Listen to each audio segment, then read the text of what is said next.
নমস্কার বন্ধুরা, আমি গৌরব চ্যাটার্জি। আমি একজন সাইকোলজিস্ট ও ম্যাথমেটিস্ট। আগের ভিডিওতে আমি তোমাদের বলেছিলাম ল অফ অ্যাট্রাকশন সম্বন্ধে একটা সামান্য একটুখানি বলেছিলাম, এবং তার মধ্যে এটা বলেছিলাম যে ল অফ অ্যাট্রাকশন হলো এমন একটা ইউনিভার্সাল ল এবং মনোবিজ্ঞানের উপরে বেস করা, যে তার দ্বারা আমরা কি করি না, আমাদের কাঙ্ক্ষিত যে জিনিস যেটা আমরা পেতে চাই সেটাকে আমরা নিজেদের ইচ্ছে মতো জিনিসকে আমরা আকর্ষণ করি এবং সেটা বাস্তবে আমরা আনি। এটা আকর্ষণের নিয়ম। তো সেটা বলতে গিয়ে আমি এটা বলেছি যে এর পেছনে যে মনোবিজ্ঞান রয়েছে, আমি ল অফ অ্যাট্রাকশনের নিয়মগুলো আমি তোমাদের কাছে ডিসকাস করব এবং তার পেছনে যে মনোবৈজ্ঞানিক কারণগুলো আছে সেগুলো আমি জানাবো তোমাদের। আদারওয়াইজ লোকেরা কী করে না, চোখ বুঝে ল অফ অ্যাট্রাকশনের প্রচুর ভিডিও আছে ইউটিউবে। তো ওই ইউটিউবের ভিডিওগুলো দেখে এবং অনেক সময় কনফিউজড হয়ে যায়, যেন এটা একটা ম্যাজিক, একটা ওইসব কিছু মনে করে চোখ বুঝে নানান রকম টেকনিক অন্ধের মতো ফলো করতে থাকে এবং মানে শেষের দিকে হতাশ হয় যখন কাজ করে না ঠিক মতো। তো এর মনোবৈজ্ঞানিক কারণগুলো সেটা যখন আমি তোমাদের বোঝাবো, তো সেইগুলো বুঝে তোমরা এটা যদি ফলো করো এনজয় করবে। যেমন ল অফ অ্যাট্রাকশানে রয়েছে যে একটা টেকনিক আছে, ওয়াটার টেকনিক। ওয়াটার টেকনিকটা কি, যারা ল অফ অ্যাট্রাকশন প্র্যাকটিস করেন তারা বলেন যে ওয়াটার টেকনিক হলো একটা এমন টেকনিক যেটা কোনো জাপানি বৈজ্ঞানিক আবিষ্কার করেছিলেন, যে জলের ভেতরে মেমোরি থাকে। মানে জলের সামনে যা কিছু হয় সেটা একটা জলের মধ্যে একটা স্টোর হয়ে যায় সেই মেমোরিগুলো। যেমন সেই জাপানি বৈজ্ঞানিক কী করেন, যে জলের একটা মানে বোতলের মধ্যে জল নেন এবং সেই জলের ওপরে, সেই বোতলের ওপরে অনেকগুলো লেবেল উনি লাগান। তার মধ্যে যতগুলো নেগেটিভ মানে বাক্য কিছু আছে, যেমন হেট্রেট, ডাউট, অ্যাঙ্গার, এই জাতীয় আর কি নেগেটিভ জিনিসগুলো একটা কাগজে লিখে আলাদা আলাদাভাবে অ্যাঙ্গার, হেট্রেট এসবগুলো লিখে বোতলের গায়ে পেস্ট করে দেন এবং বোতলে জল রেখে সেটা উনি কয়েকদিন স্টোর করে রাখেন। তারপরে যখন তার মলিকুলগুলো মানে অণুগুলো সেগুলো যখন পরীক্ষা করে দেখা হয় অণুবীক্ষণ যন্ত্র মানে মাইক্রোস্কোপের নিচে, তখন সেই অণুগুলোর ভেতরে একটা পরিবর্তন, মানে ওটাকে ডিস্টার্ব যে কন্ডিশনে রয়েছে অণুগুলো, তাদের অণু যে অ্যাটমিক মলিকুলার যে স্ট্রাকচার, ওই মলিকুলার স্ট্রাকচারের ভেতরে একটা ডিস্টারবেন্স উনি লক্ষ্য করেন। উনি আর একটা বোতল নেন, তার মধ্যে ভালো ভালো জিনিস, লাভ, পেশেন্স আর এই জাতীয় মানে ভালো ভালো পজিটিভ ওয়ার্ড কিছু উনি ওইভাবেই লেবেল লিখে লিখে সেই বোতলে পেস্ট করে তার ভেতরে জল ভরে স্টোর করেন। এবং তারপরে যখন সেই বোতলের মলিকুলগুলো পরীক্ষা করে দেখেন উনি মাইক্রোস্কোপের নিচে, তখন তার যে মলিকুলার যে স্ট্রাকচার, যে আণবিক যে বিন্যাস, ওটা কিন্তু সুন্দর ব্যালেন্সডভাবে পুরো ওই স্ট্রাকচারগুলো ওনার চোখে পড়ে। তো এতে উনি বোঝেন যে যেই ভাব নিয়ে ওগুলো লেখা হয়েছে সেই ভাবগুলো জল গ্রহণ করে এবং তার মলিকুলার স্ট্রাকচার সেইভাবে তৈরি হয়ে যায়।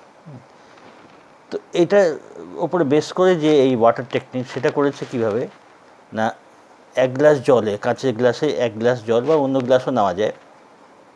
তো এক গ্লাস জলের মধ্যে কী করছে না, জলটা তুমি দেখছো, জলের মানে পুরো গ্লাস ভরতে হবে না, একটুখানি খালি থাকে, ওটাকে নিয়ে তুমি দুই চোখের সামনে রেখে তুমি জলটাকে তোমার ভালো ভালো জিনিস, তুমি যেটা উইশ করেছো, যে জিনিসটা তুমি উইশ করেছো, যেমন আমার স্বাস্থ্য ভালো হোক, তো ওটা প্রেজেন্ট টেন্সে বলতে হবে যে আমার স্বাস্থ্য প্রতিদিন খুব ভালো হচ্ছে, বা ইকোনমিক গ্রোথ যারা চায় যে আমি প্রতিদিন আমার ইকোনমিক গ্রোথ হচ্ছে, প্রতিদিন আমার আর্থিক অবস্থা আগের থেকে বেটার হচ্ছে, ভালো হচ্ছে, বা এরকম যে জিনিসটা তুমি চাও সেটা প্রেজেন্ট টেন্সে ওই জলের সামনে খানিকক্ষণ 10 বার 15 বার বলতে হয় এবং তারপরে সেই জলটা খেয়ে নিতে হয়।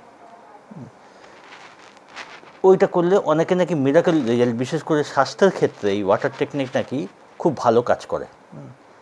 কেউ যদি স্বাস্থ্য ব্যাপারে বলে, যে কোনো অসুখ বিসুখ ব্যাপারে, যে এতে আমার খুব স্বাস্থ্য উন্নতি হচ্ছে, আমার এই অসুখটা সেরে যাচ্ছে, ক্রমশ আমি ভালো বোধ করছি, এগুলো 10-15 বার জলে, কাঁচের গ্লাসে জল নিয়ে বা অন্য গ্লাসও জল নিয়ে সেটার দিকে তাকিয়ে খানিকক্ষণ বলে তারপরে জল টনিকের মতো খেয়ে নিতে হয়।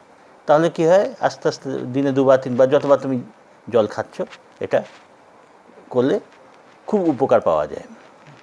তো এই জিনিসগুলো আমরা দেখতে পাই। আগে সব ধর্মেরই যাজক যারা, পূজারী যারা আছেন, প্রত্যেক ধর্মেরই তাদের দেখা যায় যে জল পড়া যে দেয়, সেই জল নিয়ে জলের মধ্যে যে একটা মন্ত্র উচ্চারণ বা কিছু পড়ে জলটা দেয়, তাতে লোকের উপকার হয়। তো এইগুলো যে জিনিসগুলো, এগুলো এই টেকনিকেরই উপরে, মানে এটা একটা বিজ্ঞান এর পেছনে রয়েছে, যাতে এই জিনিসগুলো চলে আসছে বহুদিন থেকে, আজ থেকে না, বহুদিন থেকে, এবং লোকে উপকারও পাচ্ছে, অনেক উপকার পাচ্ছে অনেকে। তো এর পেছনে এটা তো আছে, তো যে মনোবিজ্ঞান রয়েছে এর পেছনে, সেটা কি না, জলটা আমি নিলাম, জলের মধ্যে আমি কিছু বলছি, তো মলিকুলার যা পরিবর্তন তার ভেতরে হয়, সে তো যা হওয়ার হচ্ছে। আমি প্রথম কথা মনে একটা বিশ্বাস আনছি যে এটা খেলে আমার শরীর ভালো হয়ে যাবে, বা অমুকে কোনো ধার্মিক কোনো ব্যক্তিত্ব সে ওটা পড়ে দিয়েছে, তো একটা ফেথ এসেই যায়, শ্রদ্ধা এসেই যায়, রেসপেক্ট এসেই যায়, এবং একটা বিশ্বাস তার সাথে থাকে যে এটা খেলে আমি উপকার পাবো।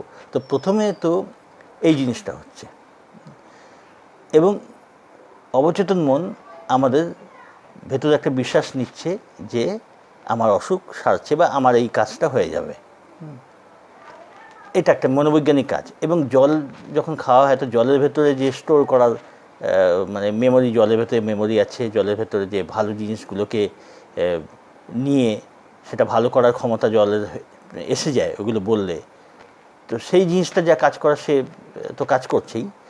আসল জিনিস হলো সেটাও কাজ করছে কিভাবে না, আমি যে খাচ্ছি জলটা আমার ভেতরকার যে মনোবৈজ্ঞানিক যে স্টেজ, যেটা তার মধ্যে পরিবর্তন আনছে, ভালো পরিবর্তন আনছে। এবং ফলে কি হচ্ছে না, ওই দিক দিয়েও সেটা কাজ করছে, হ্যাঁ, আবার যে অবচেতন মনে যে আমি যে বিশ্বাসটা আনছি, সেদিক দিয়েও সেটা কাজ করছে। তো দুইভাবে এটা আমার মনের অবস্থাকে পজিটিভ দিকে নিয়ে যাচ্ছে, যার ফলে কি হচ্ছে না, উপকারটা মানুষ পাচ্ছে। তো এটা হলো এর পেছনে বৈজ্ঞানিক, মনোবৈজ্ঞানিক ব্যাখ্যা। তো যারা এই নিয়ে পরীক্ষা করো, অনেকেই পরীক্ষা করে, এমনকি এটা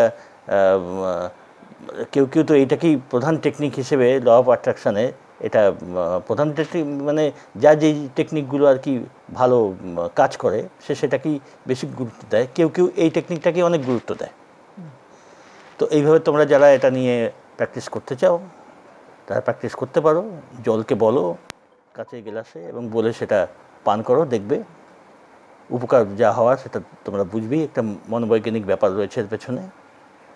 এরপরও আমরা আরও অন্যান্য টেকনিক নিয়ে আলোচনা করব, এবং তার ভেতরে যে মনোবিজ্ঞান আছে লুকিয়ে, সেটাই এরপরে যত ডিসকাস করব তত জানা যাবে এই নিয়ে। তোমরা ভালো থাকো, সঙ্গে থাকো।